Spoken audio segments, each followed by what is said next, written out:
नमस्कार। The deep dive में आपका स्वागत है। नमस्कार। आज हम चेतना के एक बहुत ही गहरे और सच कहूं तो थोड़े खतरनाक सवाल में उतरने वाले हैं। हम सब जीवन में सही और गलत, पाप और पुण्य के नियमों से कहीं ना कहीं बंधे हैं। बिल्कुल। लेकिन क्या चेतना का एक ऐसा स्तर है, एक ऐसी समझ है जहां ये नियम लागू ही नहीं होते, जहां इंसान करता ही नहीं रहता? एक बहुत ही दिलचस्प सवाल है। हाँ, तो आज हम the ascent of consciousness from सकार टू कैवल्या के एक हिस्से के जरिए इसी आकर्षक और मुश्किल विचार की गहराई में उतरेंगे। चलिए देखते हैं। इस सफर की शुरुआत हम एक बहुत ही आम से रोजमर्रा के उदाहरण से करेंगे, जो निराकार यानी फॉर्मलेस रियलिटी जैसे भारी भरकम विचार को समझने में हमारी मदद करेगा। अच्छा। और फिर वहां से हम अष्टावक्र के दर्शन में गोता लगाएंगे और ये समझने की कोशिश करेंगे कि जब कोई खुद को कर्म करने वाला ही नहीं मानता तो उसकी नैतिकता का, उसके जीवन का क्या होता है। ये एक ऐसा विचार है जो हमारे सही गलत के पूरे ढांचे को हिला सकता है। तो चलिए शुरू करते हैं एक बहुत ही दिलचस्प कहानी से। स्रोत में एक उदाहरण दिया गया है। मान लीजिए आपको किसी से एक अनजान शहर में मिलना है। आप उसे रास्ता समझाने की कोशिश कर रहे हैं, लेकिन वो जगह इतनी अजीब है कि समझाना मुश्किल है। हाँ, होता है ऐसा। तो आप बस इतना कहते हैं, एक काम करो, तुम बस मेट्रो स्टेशन पर आ जाओ, फिर वहां से मैं तुम्हें ले लूंगा। और मजे की बात यह है कि मिलना असल में मेट्रो स्टेशन पर है ही नहीं। एग्जैक्टली। आपकी मंजिल कहीं और है। तो तकनीकी तौर पर ये एक झूठ है। हाँ, एक छोटा सा सफेद झूठ। बिल्कुल। और यहीं पर यह उदाहरण दिलचस्प हो जाता है। जब मैंने स्रोत में ये पढ़ा तो मैं रुक गया। ये झूठ था ही नहीं। ये तो एक तरह का वैचारिक शॉर्टकट था, चेतना को एक ऊंची सीढ़ी पर चढ़ाने का एक बहुत ही प्रैक्टिकल तरीका। सही बात है। आमतौर पे हम धर्म और अध्यात्म में सच और झूठ को बहुत सख्ती से ब्लैक एंड व्हाइट में देखते हैं। पर यहाँ बताया गया है कि कभी-कभी एक पड़ाव तक पहुँचाने के लिए एक आसान रास्ते की जरूरत होती है। आपने बिल्कुल सही पकड़ा। यही इस उदाहरण का सार है। स्रोत इसी की तुलना आध्यात्मिक यात्रा से करता है। अच्छा। वो मेट्रो स्टेशन असल में साकार ब्रह्म है। ओहो, यानी ईश्वर का वो रूप जिसे हम देख सकते हैं, सोच सकते हैं, जिससे प्रार्थना कर सकते हैं, जिसकी मूर्ति बना सकते हैं। वो पहला पड़ाव है। हाँ, एक ऐसा कॉन्सेप्ट जिसे हमारा मन आसानी से पकड़ सकता है। एग्जैक्टली। वो एक ऐसा वैचारिक ठिकाना है जहां तक पहुंचना एक साधक के लिए, एक आम इंसान के लिए आसान है। निराकार ब्रह्म यानी वो परम सत्य जिसका कोई रूप नहीं, कोई आकार नहीं, कोई गुण नहीं, उसे सीधे सीधे समझना लगभग नामुमकिन है। मन के पास उसे पकड़ने के लिए कुछ है ही नहीं। बिल्कुल। तो गुरु या शास्त्र कहते हैं तुम पहले मेट्रो स्टेशन तक तो आओ, यानी तुम पहले ईश्वर के साकार रूप से जुड़ो, भक्ति करो, प्रार्थना करो। और एक बार जब वो व्यक्ति मेट्रो स्टेशन पहुंच जाता है तो उसका पर्सपेक्टिव बदल जाता है। हाँ। अब वो उस अनजान शहर में नहीं है, बल्कि एक जानी पहचानी जगह पर है। स्रोत कहता है कि उसका लेवल अपग्रेड हो जाता है। हाँ। वहां से उसे आगे का रास्ता यानी असली मंजिल समझाना आसान हो जाता है। हाँ, और तब गुरु उसे बताता है कि देखो ये मेट्रो स्टेशन भी सच था और तुम्हारी असली मंजिल कैवल्य या निराकार ब्रह्म वो भी सच है। अच्छा। एक पड़ाव था, दूसरा मंजिल। एक के बिना दूसरे तक पहुंचना मुमकिन नहीं था। ये करुणा का एक तरीका है, ये एक टीचिंग मेथोडोलॉजी है। ये कोई धोखा नहीं है, बल्कि चेतना को धीरे धीरे विकसित करने का एक रास्ता है। ये बात मुझे बहुत गहरी लगी। अब यहाँ से इस समझ के बाद स्रोत हमें एक और भी ज्यादा रेडिकल विचार की तरफ ले जाता है।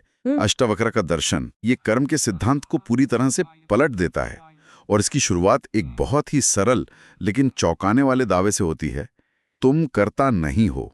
ये एक ऐसा विचार है जो पहली बार में समझ ही नहीं आता। सही बात है। हमारा तो पूरा जीवन ही मैं पर आधारित है। मैंने ये किया, मुझे वो करना है, मेरे साथ ऐसा हुआ। बिल्कुल। अष्टावक्र कहते हैं कि यही मैं, यही कर्ता होने का भाव सारे बंधन और दुख की जड़ है। अच्छा। जब तक तुम खुद को काम करने वाला मानोगे तब तक तुम उसके अच्छे बुरे फल से बंधे रहोगे। ये तो हम सब महसूस करते हैं ना। कैसे कभी बहुत गुस्सा आता है या बहुत दुख होता है और कुछ घंटे या दिन बाद जब हम शांत होते हैं तो लगता है कि मैं वो नहीं था जो ये सब महसूस कर रहा था। बिल्कुल। वो गुस्से वाला इंसान कोई और ही था। क्या अष्टावक्र का साक्षी भाव इसी अनुभव की बात कर रहा है? हाँ। ऐसा लगता है जैसे हमारे अंदर कोई है जो बस ये सब देख रहा है। बिल्कुल, आपने इसे बहुत खूबसूरती से रखा है। यही साक्षी भाव का सिद्धांत है जिस पर श्रोता बहुत जोर देता है। अच्छा। इसका मतलब है कि हमारी जो असल पहचान है, जो आत्मा है, वो न तो कुछ करती है और न ही कुछ भोगती है। कुछ भी नहीं। कुछ भी नहीं, वो सिर्फ एक ऑब्जर्वर है, एक साक्षी है। कर्म तो शरीर और मन के स्तर पर हो रहे। भूख शरीर को लगती है, गुस्सा मन को आता है, विचार मन में चलते हैं। आत्मा इन सब से अलग है, बस इन्हें देख रही है। इस बात को समझाने के लिए स्रोत में एक और कमाल का उदाहरण है। जैसे आकाश में कितना भी धुआं भर जाए, गाड़ियों का, फैक्ट्रियों का, लेकिन क्या आकाश गंदा होता है? नहीं, आकाश पर उस धुएं का कोई असर नहीं होता। धुआं आता है और चला जाता है। आकाश जैसा था वैसा ही रहता है, अछूता। सही। ठीक वैसे ही शरीर और मन के कर्मों का, विचारों का, भावनाओं का आत्मा पर कोई असर नहीं होता। स्रोत कहता है कि मुक्ति का मतलब कुछ नया पाना नहीं है, बल्कि सिर्फ इस सच को जान लेना है। ये एहसास कि मैं ये शरीर नहीं हूँ, मैं ये मन नहीं हूँ, मैं तो वो असीम आकाश हूँ जिसमें ये सब बादल आ और जा रहे हैं। एक मिनट, यहाँ मुझे रुकना पड़ेगा। ये बात सुनने में जितनी शांत और सुंदर लगती है, उतनी ही खतरनाक भी लग सकती है। हाँ, ये सवाल आना ही चाहिए। अगर मैं सिर्फ एक साक्षी हूँ और मेरे कर्मों का मुझ पर कोई असर ही नहीं होता, तो फिर तो मैं कुछ भी कर सकता हूँ, किसी को भी चोट पहुंचा सकता हूँ। यहाँ तो नैतिकता का, मोरालिटी का पूरा ढांचा ही चरमरा जाता है। सही बात है। ये तो किसी भी अपराध को करने का एक आध्यात्मिक लाइसेंस जैसा लगता है। तो स्रोत इस खतरे से कैसे निपटता है? ये सबसे जरूरी और स्वाभाविक सवाल है, और अगर ये सवाल मन में ना आए तो इसका मतलब है कि हमने इस विचार की गहराई को समझा ही नहीं।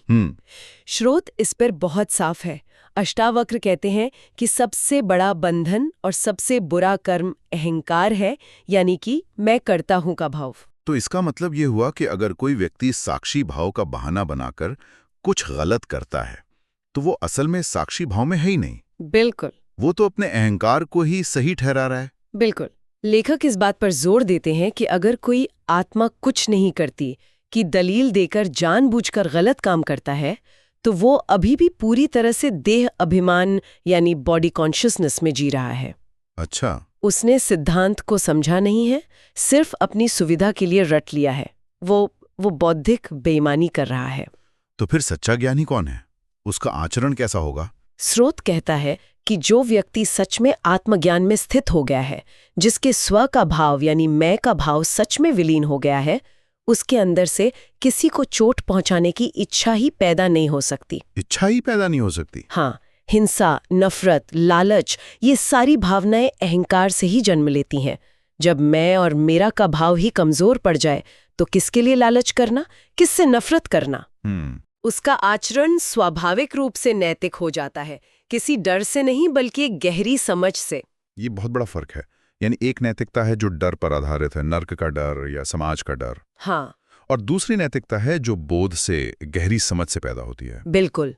लेकिन इतिहास तो ऐसे गुरुओं और आध्यात्मिक नेताओं से भरा पड़ा है जिन्होंने ज्ञान की बातें तो की, लेकिन उनके कर्म बहुत गलत थे।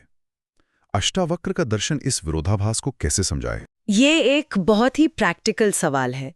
स्रोत के हिसाब से इसका जवाब यही होगा कि वो लोग कभी भी उस अवस्था तक पहुंचे ही नहीं थे। अच्छा। उन्होंने शायद ज्ञान को बौद्धिक स्तर पर समझ लिया था, वे बहुत अच्छे वक्ता हो सकते हैं, लेकिन उनका अहंकार विलीन नहीं हुआ था। मतलब वो ट्रांसफॉर्मेशन नहीं हुआ। हाँ, आत्मज्ञान सिर्फ जानकारी नहीं है, वो एक ट्रांसफॉर्मेशन है, एक रूपांतरण है।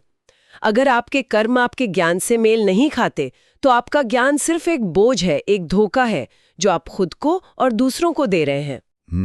तो इन सब बातों का निराकार की समझ से लेकर अष्टावक्र के साक्षी भाव तक का हमारी रोजमर्रा की जिंदगी से क्या लेना देना है? मतलब इसे जीवन में कैसे उतारें? हाँ, इसे हम अपने जीवन में कैसे उतारें? हमारी प्रार्थना, हमारे काम, हमारे रिश्तों पर इसका क्या असर पड़ेगा? असर बहुत गहरा और बुनियादी है। स्रोत के मुताबिक जब ये एहसास गहरा होने लगता है कि ईश्वर कोई बाहर बैठी हुई शक्ति नहीं है जो हमें देख रही है और हमारे कर्मों का हिसाब रख रही है, हाँ, बल्कि वो हमारी अपनी ही शुद्ध चेतना है, तो ईश्वर का सवाल ही खत्म हो जाता है। उसे मानने या ना मानने का झगड़ा ही मिट जाता है, क्योंकि आप खुद को कैसे नकार सकते हैं? और फिर प्रार्थना का क्या होता है? अगर मांगने वाला और देने वाला एक ही है, तो फिर किससे क्या मांगना? प्रार्थना का स्वरूप पूरी तरह बदल जाता है। कैसे? वो एक शॉपिंग लिस्ट नहीं रहती कि मुझे अच्छी नौकरी दे दो, मेरी सेहत ठीक कर दो। सही। बल्कि प्रार्थना कृतज्ञता यानी ग्रैटिट्यूड का एक मौन भाव बन जाती है। वो एक संवाद बन जाती है जो शब्दों से परे है। आप बस उस परम चेतना के प्रति आभार से भर जाते हैं जो आपके और हर किसी के भीतर मौजूद है। ये शिकायत की जगह शुक्राना ले लेता है। और आचरण? क्या मुझे अच्छा इंसान बनने की कोशिश करनी पड़ेगी? नहीं। क्या मुझे हर रोज खुद को याद दिलाना पड़ेगा कि गुस्सा नहीं करना है, लालच नहीं करना है? श्रोत यहाँ एक बहुत सुंदर बात कहता है। जब व्यक्ति खुद को ही ब्रह्म रूप में अनुभव करने लगता है तो उसका आचरण स्वाभाविक रूप से ब्रह्म आचरण बन जाता है। स्वाभाविक रूप से? हाँ, उसे अच्छा बनने की कोशिश नहीं करनी पड़ती। जैसे सूरज को रोशनी देने की कोशिश नहीं करनी पड़ती, वो उसका स्वभाव है। अच्छा। वैसे ही उस व्यक्ति के कर्म अपने आप सही होने लगते हैं। जीवन में एक सहज शांति और गरिमा आ जाती है जो किसी बाहरी नियम या डर से नहीं बल्कि भीतरी समझ से पैदा होती है। इसे एक उदाहरण से समझते हैं। हाँ बिल्कुल। मान लीजिए मैं ऑफिस में एक बहुत स्ट्रेसफुल मीटिंग में हूं और कोई मुझ पर चिल्ला रहा है। उस वक्त ये साक्षी भाव कैसे मदद करेगा? क्या इसका मतलब है कि मैं बस चुपचाप सुनता रहूं? नहीं, बिल्कुल नहीं। साक्षी भाव का मतलब निष्क्रिय होना या पलायन करना नहीं है। तो फिर? इसका मतलब है कि आप उस स्थिति में प्रतिक्रिया मतलब रिएक्ट करने की बजाय होश के साथ जवाब रिस्पॉन्ड करेंगे। आप पर जो गुस्सा फेंका जा रहा है, आप उसे व्यक्तिगत रूप से नहीं लेंगे। आप समझेंगे कि ये उस व्यक्ति के मन की स्थिति है, इसका मुझसे कोई लेना देना नहीं है। आप धुएं को देख रहे हैं पर खुद को आकाश समझ रहे हैं। बिल्कुल। इस समझ के साथ आप जो भी बोलेंगे या करेंगे वो घबराहट या अहंकार से नहीं बल्कि एक शांत और स्थिर जगह से आएगा। अच्छा। हो सकता है आप दृढ़ता से अपनी बात रखें लेकिन उसमें बदले की भावना नहीं होगी। यही ब्रह्म आचरण का व्यवहारिक रूप है। वाह। तो आज की इस चर्चा में हमने एक मेट्रो स्टेशन के सरल से उदाहरण से निराकार की समझ तक का सफर तय किया। और फिर अष्टावक्र के दर्शन के जरिए कर्म, कर्ता और चेतना की उन गहराइयों को टटोला जो हमारे नैतिक बोध को भी चुनौती देती हैं। और जैसा कि हमारी आदत है, इस गहरी चर्चा के बाद श्रोताओं के लिए एक नया सवाल छोड़ना जरूरी है जो उन्हें आगे सोचने पर मजबूर करे। बिल्कुल। श्रोत के अंत में एक बहुत ही दिलचस्प संकेत दिया गया है कि अगली चर्चा पाप और पुण्य को अजातवाद की दृष्टि से देखे जाने पर होगी। अजातवाद? इसका क्या मतलब है? अजात का मतलब है जिसका कभी जन्म ही नहीं हुआ। ओह। ये वेदांत का एक और भी गहरा सिद्धांत है जो कहता है कि इस दुनिया में असल में कुछ भी पैदा ही नहीं हुआ है। सब कुछ उसी एक चेतना का सपना या प्रकटीकरण मात्र है। तो ये विचार सोचने पर मजबूर करता है। अगर कुछ पैदा ही नहीं हुआ, अगर ये सब एक सपना है, तो सपने के भीतर पाप और पुण्य का क्या अर्थ हो सकता है? ये एक ऐसा सवाल है जो हमारे सही और गलत की पूरी धारणा की नींव को ही हिला सकता है। इस पर सोचिएगा जरूर। नमस्कार।